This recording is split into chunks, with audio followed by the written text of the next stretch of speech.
Eto mga pwede, mas mabilis na atake yun. So, wala nang paligoy-ligoy pa. Tignan nyo na lang. So dito, lapad queen, diretso. Diretso nyo lang yun sa ano, unicorn, pass pa agad. Tapos ingat kayo sa monolith sa internet tower. Pero magtago kayo dito kay Giant. Yan. Tapos rekta dito, rekta dito, rekta dito kayo sa ano, unicorn. Tapos balik. Rekta dito sa bowler. Gisingin yung bowler.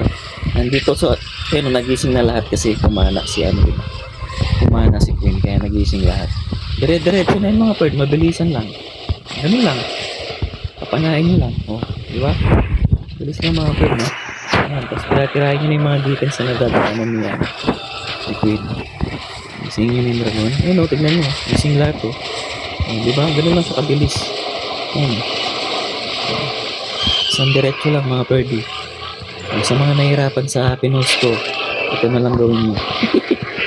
Diba? Dito tayo, tago nyo lang sa likod si Queen.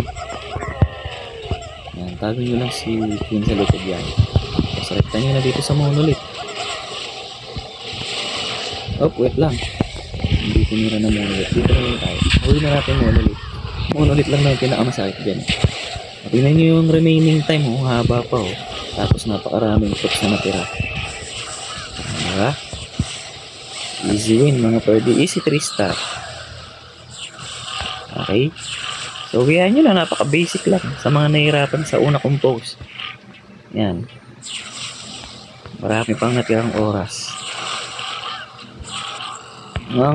Siguro lalabas to ng mga pwede na magamit natin to. Mangas tong troops na to eh. Electro golem. Okay. Tapos mga bird. Diba? Gayaan nyo na. Pakak.